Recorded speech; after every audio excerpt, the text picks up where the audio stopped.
All right. Well, we started a brand new sermon series last week. If you were with us, you heard it. And if you didn't, I'm going to do a little bit of review for the first portion of this time because we need to set the stage. But by no means are we going to cover what we did last week. It was too much. So really, to do yourself a favor, to understand where we're going in the series, you can watch the audio. Oh, I can't watch the audio. You can watch the video. Or listen to the audio on our website, lighthousecedarlake.com. You can go back and listen to that later or watch that. Or on Facebook Live, it's still there from last week as well. So you can catch up if you missed this later on. But we're talking for the next couple weeks. We started a series called How to Get Ahead. How to Get Ahead. And this series is basically a series about money. And because the Bible has a lot to say about money and how we handle it. And this is not a series about asking you, it's not about getting you to give, it's about you getting. We preach a lot about you giving. We preach about it a lot because we want you to be givers. We believe in that. But this is not a series about you giving. It's about you getting. It's about you getting ahead. Because I believe if you're a Jesus follower and you get ahead through his principles, through God's principles, he'll also lead you to give, and he should be doing that already. But he'll continue to lead you to be generous. So this is about you getting ahead financially. And we're taking a few weeks to do that together at this time. This is a series for all ages and all income levels, because even if we're old enough to think it's too late for us, if we have children or grandchildren we can pass these truths on to, we need to own them, understand them, and pass them on to where it can make a difference. And it's never too late to start where you are. Some people will say, well, Arlen, I don't trust in my money, I trust in God. I want to trust in God and not in my money. Amen to that. Absolutely. The Bible tells us to trust in God and not in our wealth. I believe that. But here's the thing. Before that becomes a cop-out for why we aren't responsible with our money, or to excuse our free spirit of ourselves from doing the right thing with our money, by saying, I'm not into the money, I just trust God. Good, trust God. But trusting God, listen, trusting God, it means trusting God enough to handle your money in the way that he says to, right? If I trust in God, if I'm following God, I'm also following his plan for how I handle it. So what you want to do is in your zeal to say I'm trusting in God, say, God, what do you say about how I should handle what you've given me? And that's what we're talking about in this series. We talked a little bit last week about, we used an old proverb that we don't have time to review the whole thing, but the idea was about two broke brothers. There were two broke brothers in this proverb. The one brother was broke because he was lazy. He wouldn't go to work, and because he wouldn't go to work, he had nothing. And he just, or he worked only as much as he absolutely had to get by. He couldn't get ahead that way. He wasn't ahead. He just was lazy. Did as little as necessary. He had a brother who would look down perhaps on him for his laziness because his brother was a hard worker. His brother worked hard, he worked extra, he marketed himself, he got opportunities, he made them happen, he was a hard worker. But this brother was wasteful. Everything that he earned, he spent. Everything that he brought in went out into stuff, nicer stuff, more stuff. He wasted it. And these brothers were different. Perhaps the wasteful brother who worked hard would look at his lazy brother and say, man, you are lazy, and that's why you're not getting ahead. And the lazy brother would say, are you kidding me? Look at you. You're not getting ahead either because everything you worked so hard for, you spend. And you're stuck in that mode because if you're going to keep living that lifestyle, you're going to have to work until the day you die. And the wasteful brother says, yeah, but at least I have stuff to waste it on because I've earned something. You got nothing because you don't do anything. And the lazy brother says, at least I have my time because I'm not in bondage to working for all my stuff, so I'm the smart one. See, and both brothers potentially could look at the other one as being wrong and in error while they were the ones doing it right. But they were both missing a piece of the puzzle. Those two brothers are like all of us when it comes to anything in our life, like our politics, for example. As human beings, we're really good at looking across the aisle at other people who see the world differently than we see the world. And we know what's wrong with how they view the world. We know what's wrong with their viewpoints. But we don't see our own blind spots. These two brothers could see the lazy one says to the hardworking one, you're working so hard and you're not getting ahead because you waste it all. I'm the smarter one. And the other one says, man, you're getting nowhere because you're lazy. I'm the smarter one. Both were right about the other one, but they were wrong about themselves. They were different, but they were the same.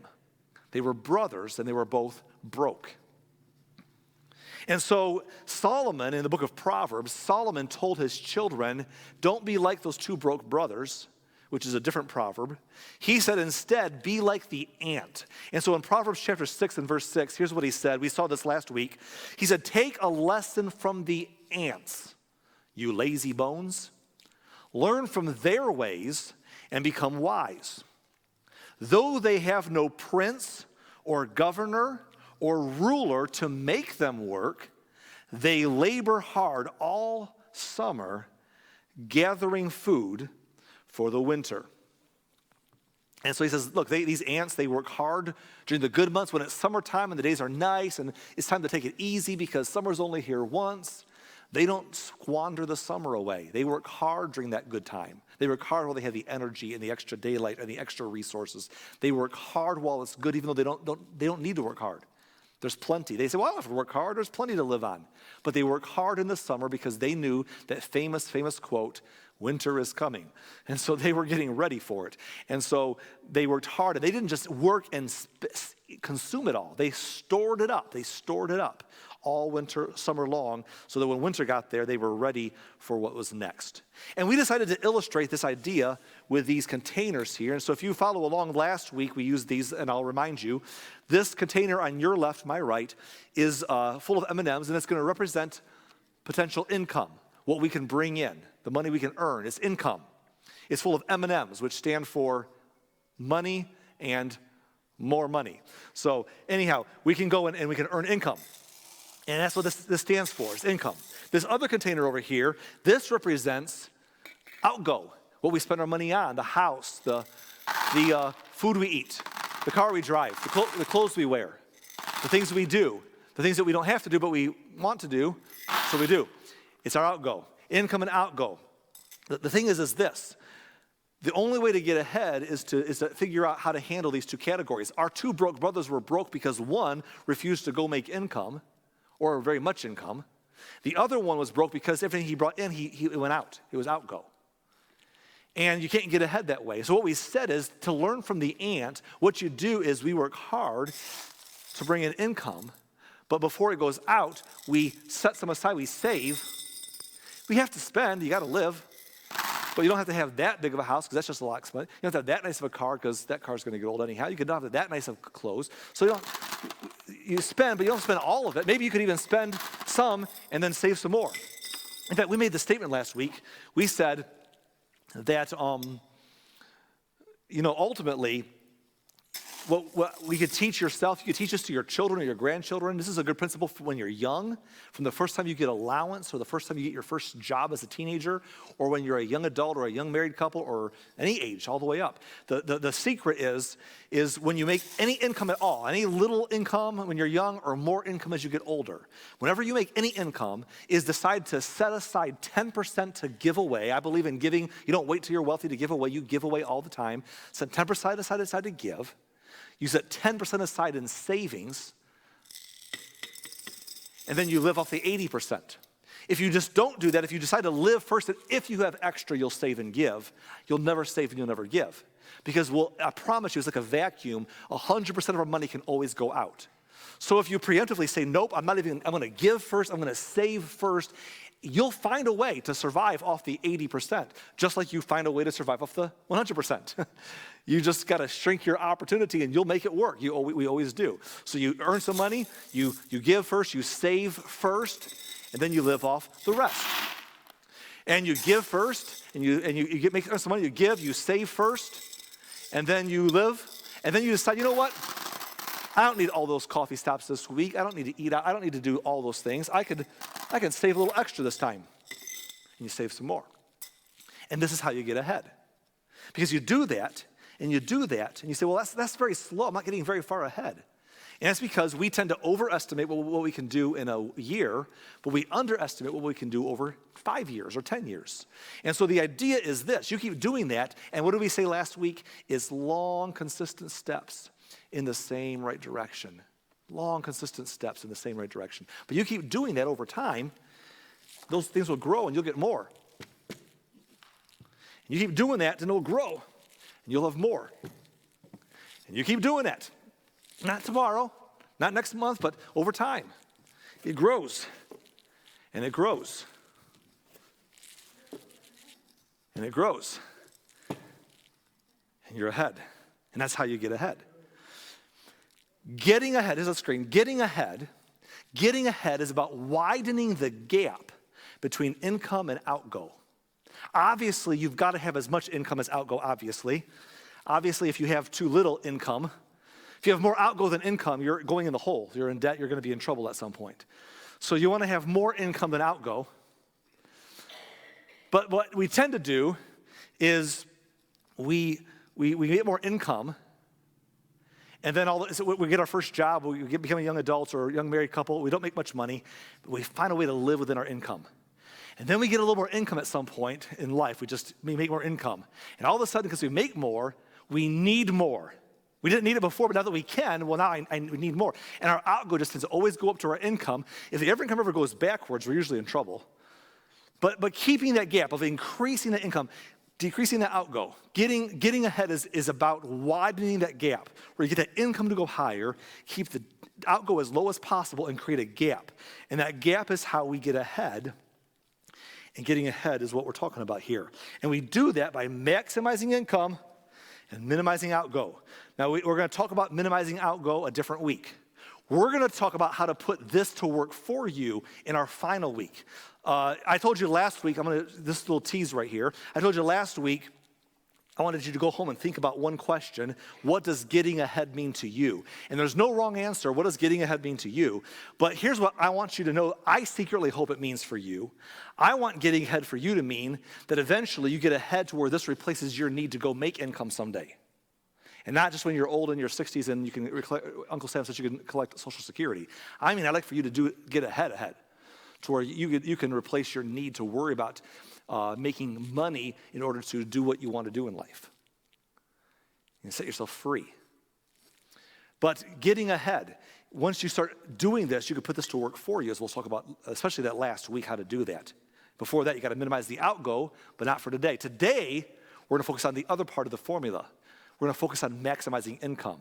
Because it's about maximizing income, minimizing outgo. The gap creates your ability to get ahead. So how do we maximize income? Well, ultimately, it's through a dirty little four-letter word. It's called work. That's right. That's how it is. It's through work. And we don't always say, oh, man, it's a work sermon. I should have just stayed home today, right? So maybe you're a young person and you're like, I don't want to work. I don't want to work my whole life. I want to work for the man. I don't want to be in bondage to the man my whole life. I understand. Who does? Here's the secret of this series. I don't want you to either.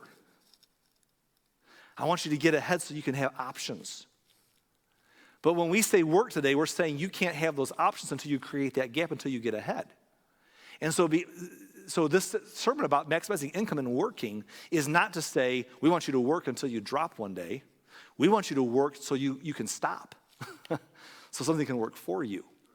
But you got to do it first. You got to do it first. Because here's the thing. Outgo is always going to be there.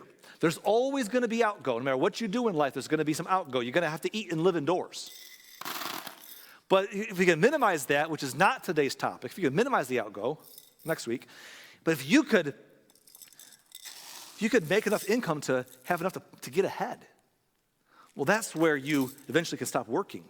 Not because you get ahead and then you live off of what's ahead slowly until it's all gone and you're dead one day. Hopefully your money outlasts your life. But to where you get so far ahead that this doesn't deplete itself. It just generates passive income for you without shrinking at all and replaces your need to work at all. But it begins by working first.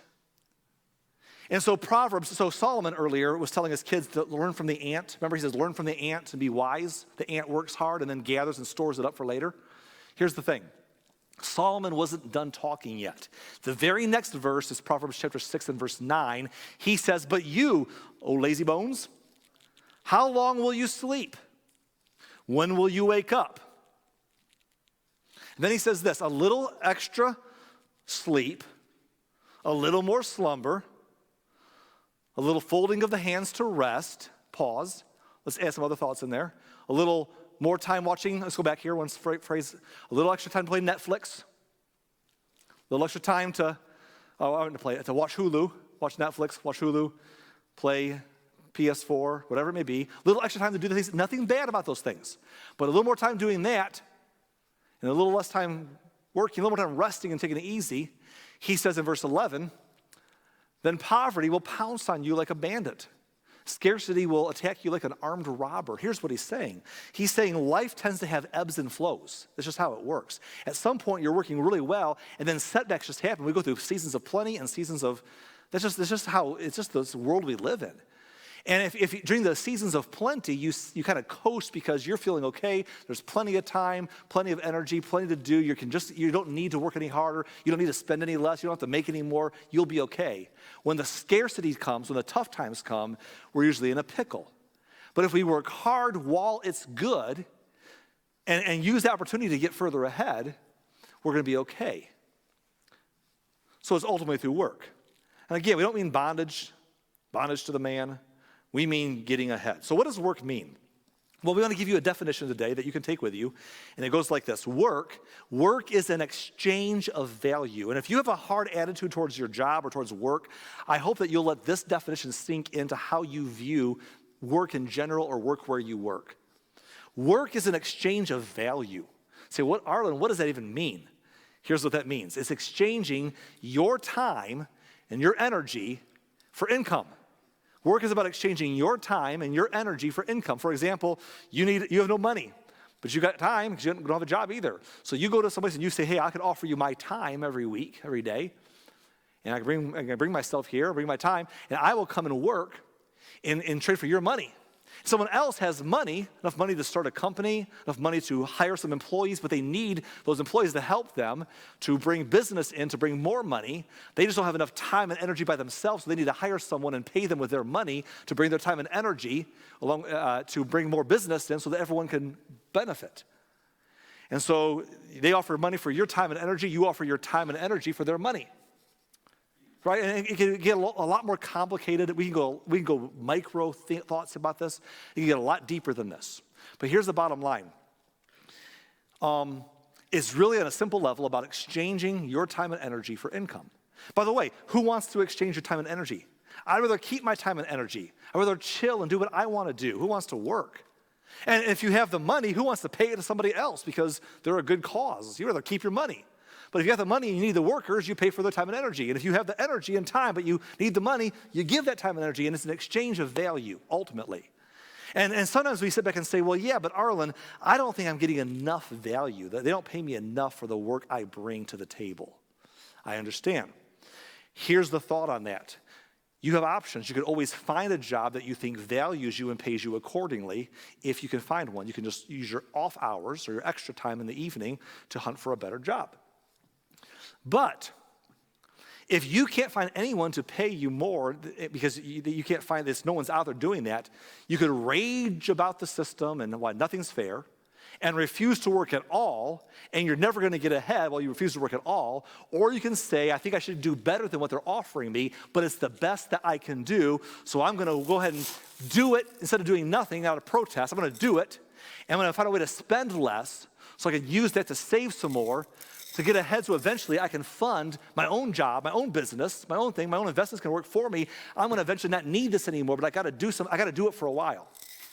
And that's what I keep saying here is we don't want you to have to work forever. But I've watched, here's what happens. And I know most of us understand this, but I feel like a younger generation, and it's not their fault. I said this last week. The younger generation, there's a lot of hopelessness about, does it work anymore? Is the whole system broken? And the hopelessness comes from the jadedness that my generation and the generation before me have passed down to them, usually because we had an income or an outgo problem ourselves, and we blamed everything else for the outcome. And bad things happen to good people, but a lot of times it's just bad principles. And we've passed on a jaded view. And young people, don't be jaded. Don't be jaded. There are more opportunities now than there ever have been. There are more millionaires being made today than there ever have been. I know people personally who did not have a silver spoon in their mouth. They were just like you and me. They worked hard and they did what I'm teaching in this series. And today I can name you several who are millionaires because they did this. There are millionaires everywhere. There's 10 millionaires everywhere. There's 100 millionaires. There's more billionaires than you've ever saw before. And I know there's income equality problems and all sorts of things. But the system, the idea, the principles work. And don't let people say it's broken and it can't be done because some of us didn't do it. Because it's the opportunity, the land of opportunity, the time and history that we're in, it can be done more than you know, but you have to not be jaded. You got to believe the principles of the Bible. God's principles work. And yes, bad things can happen, like the ant, you could get stepped on and it's over. I mean, life can just happen. That's why we trust in God, not our money. But if, barring the tragic, if you follow the principles, you can get ahead. You say, well, Arlen, I'd rather do different kind of work. I'd rather do something for work that brings me fulfillment. Like I get fulfillment, Arlen, out of making forest landscapes out of paper mache. That's what brings me fulfillment. Wonderful. If you can monetize paper mache forest landscapes, you can monetize that, you got yourself an income. That's good. Keep that up. Most of us can't. It's like we live in a day and age now where people, some people can play video games online on YouTube and people watch them and they make money, good money from playing games or vlogging. I want to do that. If you can, but here's the thing, I can want to do that. I can do it tomorrow. No one's going to pay me. I'm not that exciting to watch. So here's the thought you need to understand. If something you want to do brings you fulfillment, but doesn't bring you income, it isn't work. It's a hobby. Okay? And yes, I would love for you to someday be able to take your passion or your hobby and turn it into a side hustle and make you some money. But until then, you got to work and use your spare time for that, not refuse to work and hope that will someday pan out. Or you can just work and get so far ahead that you don't need to worry about money anyhow. You can sit back and say, you know what? I'm just going to do what I want to do. But you got to start with work. In fact, it's first things first, it's priorities. Solomon talked about priorities elsewhere in Proverbs. In fact, here's one verse for you. Proverbs 24, verse 27, he said this, do your planning and prepare your fields before building your house. Do your planning and prepare your fields before. Then afterwards, you build your house. See, we want to build the house, right? We want to get the big house on the hill. We want the house on the, we want the house with all the square footage we want. We want the theater room. I'm going to put a theater room in my house with big comfortable chairs and a giant screen to watch the Avengers movies on again because that's what I want to do. This would be great. That's great. You want to build your house. Solomon says, do your planning and prepare your fields first. What is your fields? Well, in those days, their fields represented their income. They go out in their fields agriculturally. They'd bring their produce home to live on, to eat, or to trade with other people for other products. It was their source of income. Today, your fields could be whatever field of occupation you're in, or you could be in. You can fulfill your occupation first, your fields first. And your planning could represent training. It could represent college or some kind of training. I don't think everyone needs to go to college. I don't think that's how it needs to work.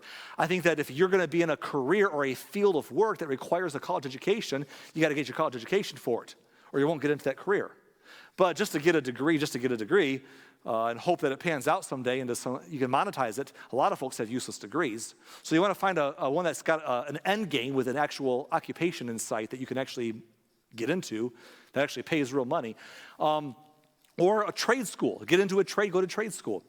But you do your planning and prepare your field, your occupation, your source of income first, and then afterwards build your house. That's how it works. We want to get the other stuff first because it's more exciting, but priorities are always the key. First things first.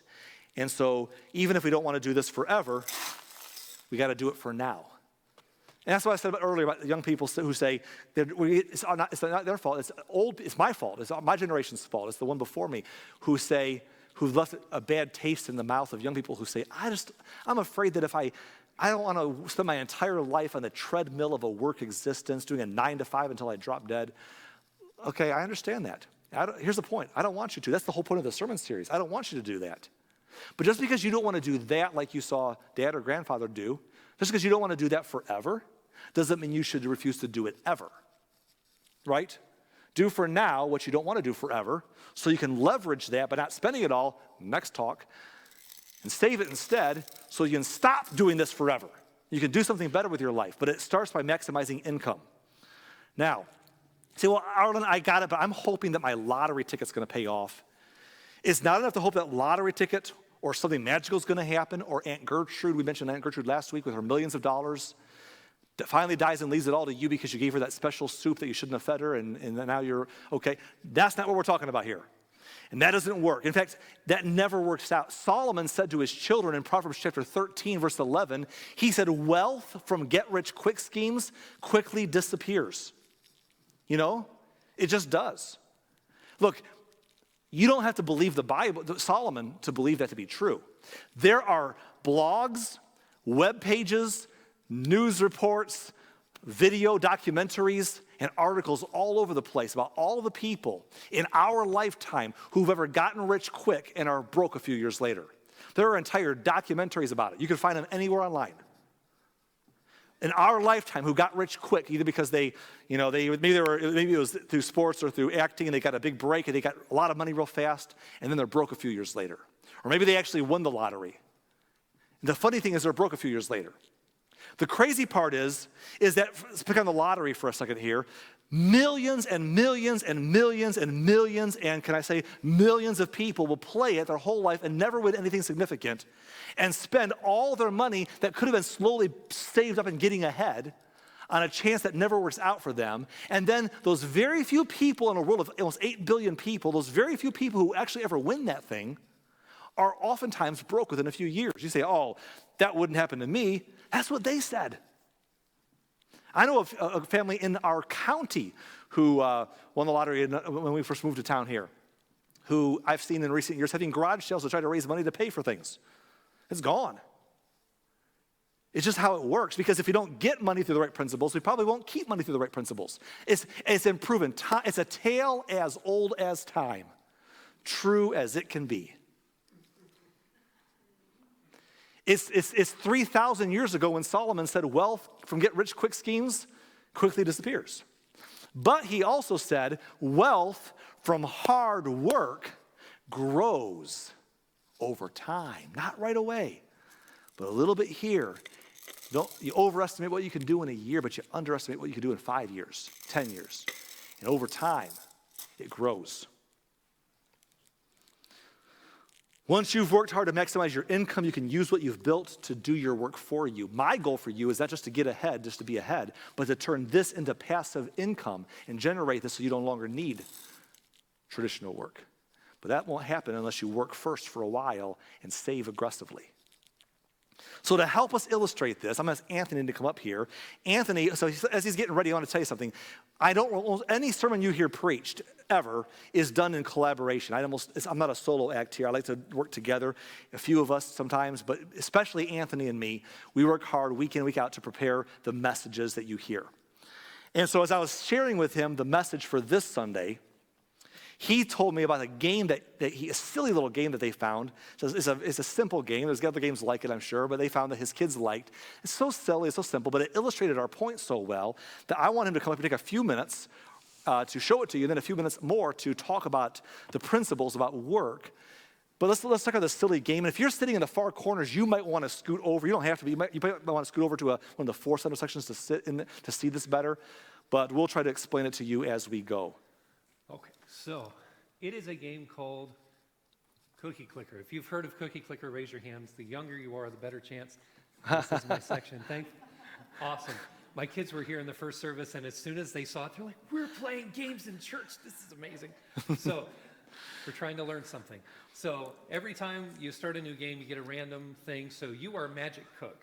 So now, what was I earlier? I was Captain Zebra. You got demoted. Oh, man. So this is Magic Cook's Bakery, and so there's a giant cookie, and there's a mouse.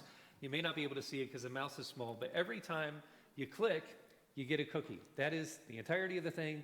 There's more to it. I understand. I'm explaining it slowly.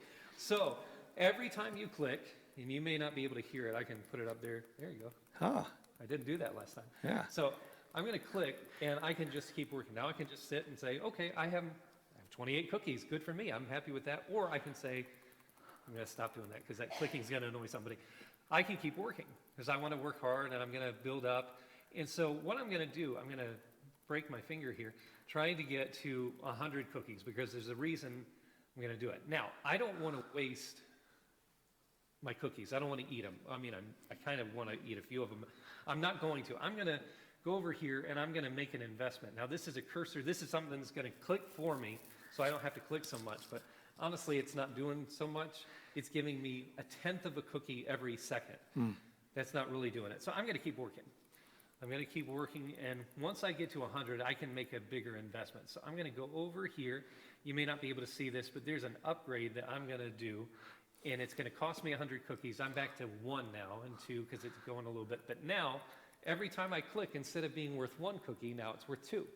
So my investment is paying off. So now it's going a little bit higher. You can see every time I click, it's going a little higher, but it's still not fast enough for me. So over here, in addition to getting something that'll click, I can hire a grandma. And surprisingly, to hire a grandma, you only need 100 cookies. So if you ever find yourself in need of an extra grandma, for any reason, just walk around somewhere with 100 cookies and say, Grandma wanted, and they'll show up. It's amazing. So I'm going to click on this grandma. Now she's going to help. She's going to bake with me because she's an awesome grandma. And so now she's baking a cookie. Now I'm up to 1.2 every second. It's still not going super fast. So I'm going to keep working hard. And the whole point of this game is, honestly, the more that you click, and I'm clicking a ton for those of you who are listening online later, if you can't see it online or in person, you're in the corners. The more I click, the more cookies I'm getting, and I'm just going to keep really working hard, stalling. If you want to see this in more detail, you can go to my Twitch stream or my YouTube. I'm kidding. I don't play this game for a living. That's my side hustle. I'm working on it. I'm trying to listen to the sermon series. So I'm all the way up to 380, 390, 400. I have a goal here, I promise. I promise. Work is hard. It takes a long time to make some money, but that's the point of what we're talking about. What if you didn't work? Would you be making cookies still right now? I would be. It's kind of very, very, What? very 507, 508, 509. So your investments are making you a little cookie. So I'm going to make another investment over here. Now I'm going to make it, now every time I click, instead of being worth 1 or 2, it's worth 4. So now it's starting to go a little faster. Well, now I'm making enough, I can hire another grandma to make more cookies. This one's more expensive because she is not going to settle for 100. Now we're going to buy another one. So now I'm up to 3.4 per second. So now it's starting to work. I'm going to keep clicking, keep clicking. My wrist is hurting a little bit. I'm going to keep clicking, keep clicking. There's all these kind of things I'm doing. I'm up to 4.4, 4.8. Let me just spend some of that. Some of you are probably a lot better than I am, but this. What's interesting is. So I'm working at, but now we're if you stop clicking, what was it? If you stop clicking, it's moving for you because you got 6.4 being made for free per second here now. Exactly. So I've done a lot of work, and now it's just going to build up. And obviously, the point of the game is to keep going and do it more and do it more. And eventually, now I'm up to 8 per second. If I keep working, the long run is I'm making more per second than I'm making per click. So if I want to keep getting ahead, I'm going to do that. And eventually, by the more that I do this, I'm going to wind up making more per second than I can per click. And so I'm just here. Look at that. Up to 11 per second. And I don't have to work. I can choose to. I can work extra and keep it going. But this is just going to slowly build over time and replace my need to just stand here or sit here or make you keep watching me click. But if you do both, you're getting faster ahead, but even by itself, it's making you a lot of cookies already. Exactly. The more I want to work and the more I want to work extra, it opens so much more things down the line. So I'm going to leave this here at 100 cookies and 13.2 per second, and I'm going to get this out of our way because I, for one, will be distracted by wanting to keep clicking, and we won't get to what we want to get to. What was the point of that? To have fun in church. That's the point. I mean, right? You can play games. If you can if you can play games while you can, but there's a bigger point. There's 4 points, actually, that this really tied into that we wanted to talk about today. Yeah, there's 4 points about what it means to work. And the game illustrates all 4 points in a way because obviously when you watch them do the game, and once you get to 100 cookies, you're like, well, I'm going to eat those now. But instead of spending them on yourself, you invest them. You're down to 0 again, but now you're having extra stuff working with you. And the more you do that, your investments at first are very small, but they're adding a little extra income to your clicks. The clicks are like work. Little extra investment helps you work, but it's still slow. But then you get more and you invest more and it's helping you work more. Eventually, your investments are outpacing your work. And you don't have to click so much. But you won't get any investment until you first click, all right? Before it ever gets big enough for you to sit back and just say, do the work for me. For the longest time, you first have got to click and click and click like a crazy person to get the investment in order to stop having to work so hard later on. You got to click first. So if click is like work, I hope that what we're saying today, clicks with you. So there's 4 principles to work. Number 1 is this: work. Now that's real deep right there, but work. What that means is this: it means work to find a job. I know a lot of people in my life who we're good at working. If we have a job, we're good at working at our job. But if we ever got unemployed or something fell apart and we weren't working, we're not so good at working to find a job. If it comes to us, we're great, but I don't want to market myself, and I don't want to talk to people. I don't want to be rejected. But work to find a good job. We're trying a better job. You can do that while you still work. A current job. Work to get there on time. Show up on time every day. Be there early. Don't call off. Be there when you don't feel great, even unless it's that bad. But I mean, just because you just want a day off. Work. Be valuable while you're there. So work is the first idea, and the second idea, Anthony, is to work hard. Exactly. So as you saw when I first started, if I'm just clicking and I occasionally click just when I feel like it, I'm not going to get very far. But as you could hear where I pulled it up to the microphone, you could hear there was a lot of clicking going on. Mm-hmm. So the idea is you can't just settle for saying, okay, well, I'll work and I'll work sometimes. I'll work when I feel like it. Or it's really tempting for us, if we have a job, to look down on all those people that don't work and say, well, at least I get up, I have a job. But then when we go to the job, we don't work. We don't work hard. Or we'll spend all our time complaining about how bad the job is or how bad the boss is. And how horrible is it when we've got this opportunity and we're supposed to be the one exchanging value, mm-hmm. and we decide that we're just going to do it halfway. We'll exchange our time, we'll show up, but our energy we keep back. Mm-hmm. And we wonder why we aren't getting ahead. It's because we're not participating in that full exchange of value. And it can be frustrating sometimes because most people don't like their jobs. We want to get you ahead where you can get to a job that you do like, or do something you do like because you don't have to work so much. But while you do, it's going to take some hard work. You can't just say, well, I'm here, so leave me alone. You got to work hard. Yeah, and you mentioned the attitude's important. You have a bad attitude at work because you don't like your job. Everyone doesn't like their job at some point, but the job is what supplies the income, and just showing up is, you're right, I'm doing better than some people by having a job, but showing up is just half the battle. It's working hard. You ever go into a fast food restaurant and you walk in and the people behind the counter are like, you could just tell they are mad that you showed up? They're like, oh, customers. And you're thinking, are you kidding me? If it wasn't for customers, you wouldn't have a job. Because people have a hard time seeing that their attitude towards their work is what generates success in the company, and that success in the company is what opens up the door for them to be able to have employment. And if they would exchange their value and make the company more valuable, they could move up within the company, and moving up within the company, or it could get a better raise because they're adding value. Instead of just saying, I'm just here, that's enough, just pay me because I'm awesome.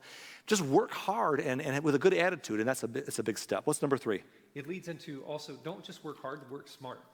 Because I could still be clicking and just earning 1 cookie per click, and it would take me a long time to get anywhere. But by being willing to make those investments, and I made some investments in myself, I made some investments in things outside of me, mm-hmm. but that was something that went from 1 to 2 to 4 and increases that way. It's going, if we apply it from a game into our job, it's about those extra certifications that you do. It's the continuing ed. It's finding those other skills to say, what can I learn how to do to improve myself? And you say, well, why should I work harder? It's part of working harder, but it's working smarter for a couple of reasons. It helps you be more valuable in your company, in the business that you're doing. But it's also getting you more valuable to take those skills. Once you learn them and have them, they go with you. So you can take them to that other job. You can take them home if it's something you learn, and then you can do it your own home without paying somebody else to do it. Yeah. All those investments are things that you can take by being smart, by working smart. It lets you bring more value to where you are, more value to yourself that you can take somewhere later. It was, you had an illustration, I don't know if we have time for that because somebody close to you that's done the exact Michelle's same brother was in the military, served as a police officer, and he started in the police force working in military bases, and he was lower level, but he started adding every certification and every possible side thing he could do to add to his resume. Just every class he could add, every skill set, every certification he could get, and eventually, because he did those things, he was working higher in position than guys who were there longer, and he had opportunities across the country, and some really cool things happened because he worked smart, not just hard. And that's my story would be, when I was working at overnight transportation, before which is now UPS Freight, right, Tim? When I worked back there, no, it's not anymore. It's something else completely. Anyhow, when I worked back in my old trucking company days, I remember one time I was working an 8-hour shift, and our boss, our terminal manager, had to go to court. They had a big court case going on, and they needed some work getting paperwork ready, and I heard that because I was up getting some papers myself. So I went up after I finished my 8-hour shift, and I said, hey, do you need some people just to do paperwork to get you ready? And he's like, man, I need some help. We're just buried under stacking papers, making sure the forms are in the right order, stapling them together, we have boxes of work to do. And I said, hey, I'll work afterwards today with you. It's not my job. I run the dock. But he's like, would you? I said, yes. So I stayed 8 extra hours working in the office with them. They gave me a motel that night. You remember this? And I slept for 8 hours and then came back to work for the next 8-hour shift in the dock and then did the same thing. I did that a few times. And it was extra money, which is nice, but also it was the boss saying, this guy, who is this guy? And he's willing to do things. And so then they had a side part of the business that needed an extra person one day. And they said, well, Arlen will do it, I think. So they put me in there, and I learned that side of the job. I learned this side of the job. And before long, I had my hand in every single part of that business. I was doing it all.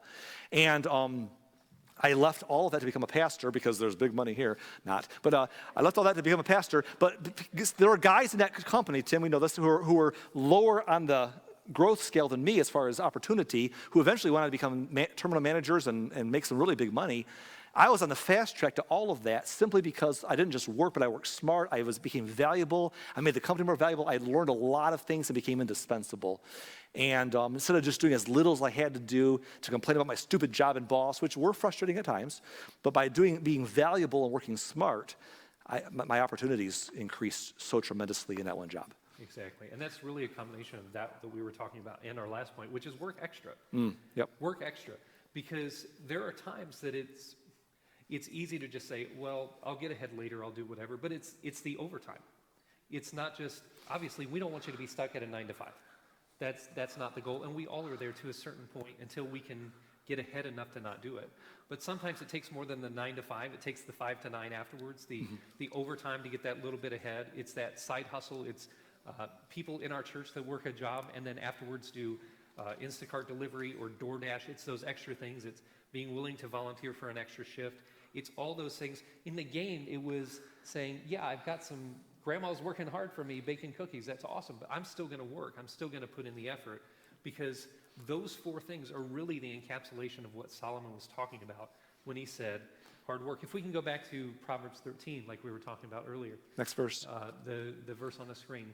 Obviously, the wealth from get-rich-quick schemes quickly disappears, but the wealth from hard work, all those 4 steps, to work hard, to work smart, to work extra when you need to, that's the wealth from hard work that winds up growing over time. Mm-hmm. And just because I'm not done with the game, because I want to see it, I want to show you one more thing, and then I'll get out of the way. So one of those things, by building up, when we left, wasn't doing so great.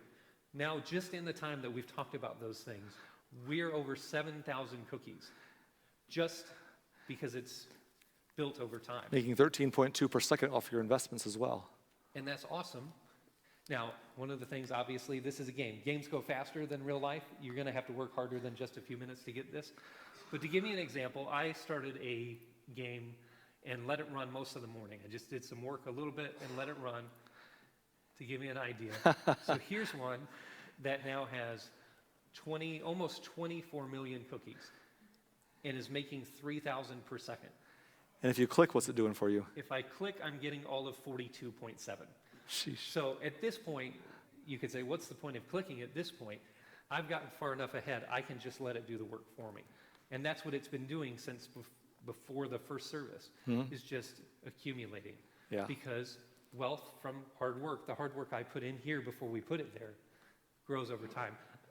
I didn't click the golden cookie, did I? I know that bothers people if I don't do that. That's just in my section of people that know the game. So they're upset at me. I'm sorry. But anyway, this is what we're talking about. It's a game. We understand that. But it's an illustration of really what Solomon's point was, and other things we'll see in just a second, that this is what it is. It's about wealth from hard work. It's doing the work to then let that wealth that you accumulate build over time. Exactly. I'll finish up here for just a second. Wealth that you build over time that you don't spend. You build it and you save it so it can work for you instead of just getting more house, better car, better stuff. And the problem is our Outgo. We'll discuss that a different week. But you got to get wealth, earn it, and then put it to work for you. You got to save it up. You got to maximize income before you can even minimize your Outgo. You got to maximize income. One more verse that we haven't shown you yet. Proverbs 21, verse 5, Solomon said this: good planning and hard work lead to prosperity. Good planning and hard work.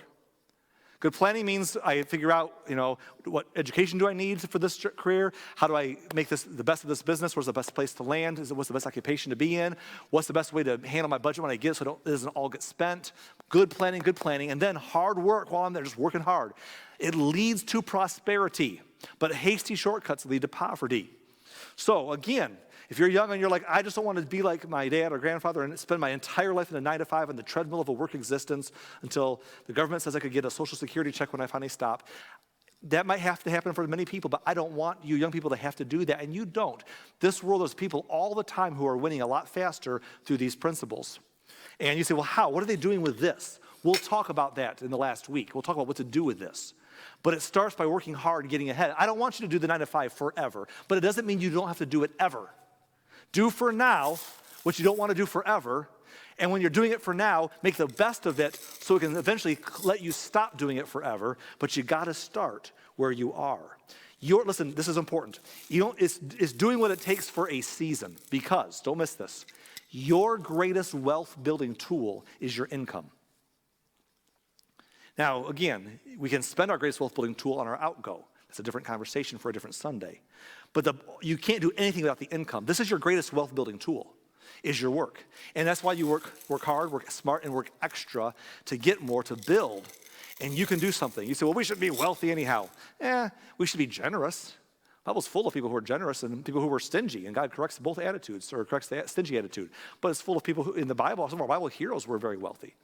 You can be, but you got to get there largely through maximizing income. It's not, you have to keep it once you earn it. That's next week. But the cart that comes before, the horse comes before the cart, and that's your income. So here's how you do it. Here's what it works. You have nothing at first. You go to work, and you work for it. You go back to work, and you work for the extra. That's going to eventually make you money. You work for it. After working for it for a while, it goes into investments, and those investments are now working with you. Now you keep working because it's earning you some extra money passively. That's called passive income. You worked for it at first. Now it's working with you, and you work with it.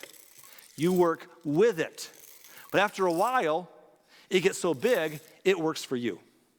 And that's when we stop this completely right here.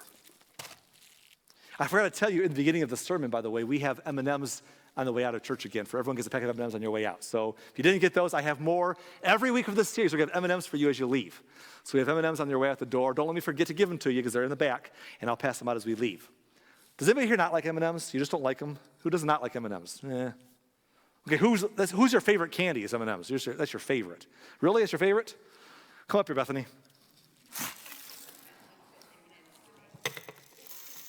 Here's what I got for you. These are all yours, okay? You're welcome. It's fun to be able to do that. And I did it because I can. Because when you get ahead, right? When you get ahead, you can do what you can do what you want to do. And I want you to get ahead so you can be generous and you can be free. So work for it, work with it, and let it work for you. Every week we leave with a question. And we're going to get out a couple minutes. I'm running late right now. We got to sing 2 songs here and such. But let me just say this as I close. Every week we leave you with a question to take home with you. Last week the question was, what does it mean? What does getting ahead mean to you? What I hope it means to you in part is eventually replacing your need to work so hard for income. But you have to do it first. You got to click and click and click and work and work and work and work and work until you're there. So today, since we're talking about maximizing income, here's today's question. How are you going to maximize your income? Think about that. Talk about it with your spouse. Talk about it with your family. Think about it yourself. How can you maximize your income? What can you do? Is it that, like Anthony said, that I get off my 9-to-5 and I put a couple hours into DoorDash or Instacart delivery, or is it a side hustle I'm doing on the way, or is it a way of doing something else that's clever with passive income? Is it in some investments? How can you maximize your income in a tangible way so that you can get far enough ahead to change your future? Think about that this week. And if you're like, okay, I'll do that, but what's next? Well, the next part is for next week. We're going to move different directions every week. For today, think about that question and let it make a difference in your life. Let's pray.